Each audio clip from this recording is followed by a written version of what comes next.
Tanjung Selor, Lensaku ID. Ketua Pimpinan Pusat Dewan Masjid Indonesia yang juga mantan Wakil Presiden Republik Indonesia periode 2014-2019, Dr. Haji Jusuf Kalla tiba di Tanjung Selor, Kabupaten Bulungan, Kalimantan Utara. Dengan menggunakan kapal cepat, Jusuf Kalla dan rombongan tiba di Tanjung Selor sekitar pukul 10.45 WITA.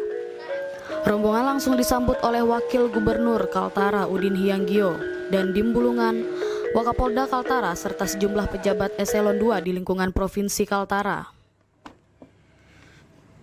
Kedatangan Jusuf Kalla ke provinsi paling bungsu ini untuk menghadiri pengukuhan pengurus wilayah Dewan Masjid Indonesia periode 2019-2024 Provinsi Kalimantan Utara. Bertempat di Aula Gedung Gadis Provinsi Kaltara, Jusuf Kalla langsung mengukuhkan sejumlah pengurus Dewan Masjid Indonesia yang nantinya akan mengemban tugas di wilayah Kaltara. Dengan memohon limpahan rahmat dan ridha Allah Subhanahu wa taala, dengan ini saya meresmikan dan kukuhkan saudara-saudara sebagai pengurus pimpinan wilayah Dewan Masjid Indonesia Provinsi Kalimantan Utara masa bakti 2019-2024. Tanjung Selor 10 Maret, pimpinan Dewan Masjid Indonesia, Ketua Umum Jusuf Kalla. Dalam sambutannya, Ketua PP Dewan Masjid Indonesia berpesan kepada pengurus yang baru saja dikukuhkan. Antara lain, ia berpesan agar tetap menjaga hubungan baik dengan semua agama, tetap menjaga ukhuwah Islamiyah, serta mampu memberikan kontribusi positif bagi pengurus masjid dan masyarakat sekitar.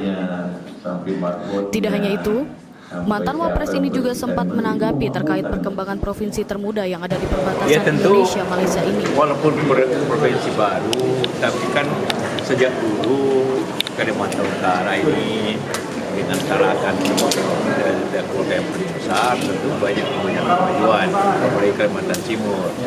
Ya memang kalau dari sisi pemerintahan kan baru, tapi dari sisi wilayah ini kan sudah berkembang sejak. Melihat potensi ekonominya mungkin Pak di Kaltara? Ya, karena di sini lengkap lah, tidak ada orang tambang, ada perkebunan, ada perikanan, kelautan, tinggal minyak dan gas, luar biasa. Jadi tinggal menjaga saja itu. Yang intinya sumber daya manusianya ditingkatkan sehingga masyarakat sendiri yang mengolah seperti itu. Setelah dikukuhkan sebagai Ketua Dewan Masjid Indonesia Wilayah Kaltara, Dr. Andes Bashiran MSI mengatakan pihaknya akan melakukan rapat koordinasi dengan semua pengurus untuk menindaklanjuti arahan yang sudah disampaikan oleh Ketum PPDMI. Ini sesuatu yang kita syukuri, khususnya seluruh pengurus masjid Kalimantan Utara, sesuatu hal yang membanggakan sehingga ada semangat bagi seluruh takmir masjid, seluruh pengurus-pengurus masjid, dan Dewan Masjid Kalimantan Utara.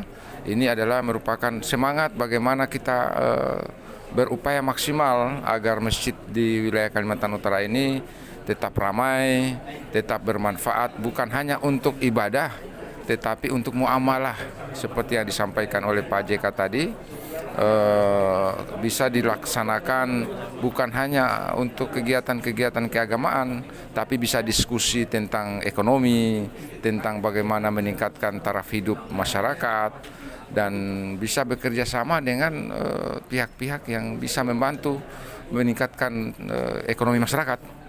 Selain itu, pihaknya akan fokus terkait sejumlah masjid dan sejumlah musola yang belum memiliki legalitas atau sertifikat tanahnya. Masjid kita di Kalimantan Utara ini dari 5 kabupaten kota itu ada sebanyak 966 masjid dan musola.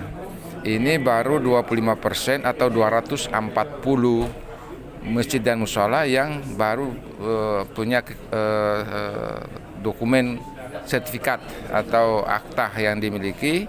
Ini penting untuk jangka menengah kami, bagaimana per tahun itu ada target untuk semua masjid ini bisa bersertifikat.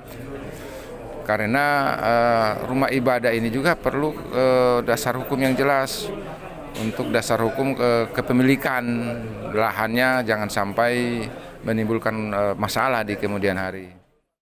Selain agenda pengukuhan Dewan Masjid Indonesia wilayah Kaltara, Yusuf Kala juga sempat melakukan kunjungan ke PMI Provinsi Kaltara untuk melihat langsung terkait bagaimana sarana, prasarana, SDM, serta kesiapan PMI Kaltara dalam memberikan pelayanan kepada masyarakat.